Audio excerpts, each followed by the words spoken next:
Hello दोस्तों, आज मैं आपको एक कहानी सुनाना चाहती हूँ। ये कहानी हमारे जीवन से रिलेटेड है।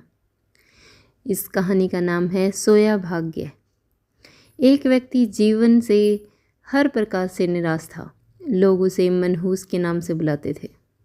एक ज्ञानी पंडित ने उसे बताया कि तेरा भाग्य फलां पर्वत पर सोया हुआ है, तू उसे जाकर वहाँ जगा ले तो भाग्य तेरे साथ हो जाएगा। बस फिर क्या था, वो चल पड़ा अपना सोया भाग्य जगाने के लिए। रास्ते में जंगल पड़ा तो एक शेर उसे खाने को लपका। वो बोला, भाई मुझे मत खा, मैं अपना सोया भाग्य जगाने जा रहा हूँ। शेर ने कहा, तुम्हारा भाग्य जाग जाए तो मेरी एक समस्या है, उसका समाधान पूछते आना। मेरी समस्या ये है कि मैं कितना भी खाऊं, मेरा पेट नहीं भरता। हर समय पेट भूख की ज्वाला से जलता ही रहता है। मनहूस ने कहा, ठीक है। आगे जाने पर एक किसान के घर में उसने रात बिताई। बातों बातों में पता चला कि वो अपना सोया भाग्य जगाने जा रहा है। किसान ने कहा कि मेरा भी एक सवाल है, अपने भाग्य से पूछकर उसका समाधान लेते आना। मेरे खेत में कितनी भी मेहनत कर लूँ, पैदावार अच्छी नहीं होती। मेरी शादी योग्य एक कन्या है, उसका विवाह इन परिस्थितियों में कैसे कर पाऊँगा। मनहूस बोला, ठीक है। और आगे जाने पर वो एक राजा के घर मेहमान बना। रात्रि भोजन के उपरांत राजा ने ये जानने पर भी कि वो अपने भाग्य को जगाने जा रहा है, उससे कहा कि मेरी परेशानी का भी हल अपने भाग्य से पूछते आना। मेरी परेशानी ये है कि कितनी भी समझदारी से राज्य चलाऊं, मेरे राज्य में अराजकता का बोलबाला बना ही रहता है। मनहूस ने उससे कहा, ठीक है। अब तो पर्वत के पास पहुंच चुका था। वहां पर उसने अपने सोए भाग्य को झिझोड़ कर जगाया। उठो उठो, मैं तुम्हें जगाने आया हूँ। उसके भाग्य ने एक अंगड़ाई ली और उसके साथ चल दिया। उसका भाग्य बोला, अब मैं तुम्हारे साथ हरदम रहूँगा। अब वो मनहूस न रह गया, वो बल्कि शक्तिशाली और भाग्यशाली बन गया और अपने भाग्य के बदौलत वो सारे सवालों के जवाब जानता था।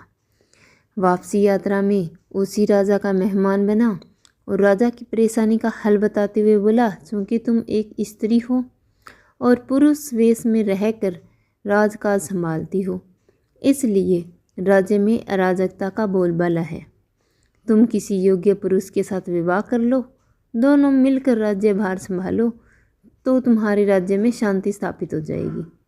रानी बोली, तुम्हें मुझसे ब्याह कर लो, यहीं रह जाओ।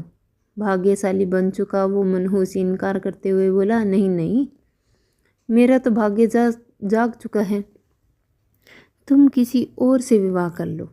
तब रानी ने अपने मंत्री से विवाह किया और सुखपूर्वक राज्य चलाने लगी। उसने वहाँ से विदा ली।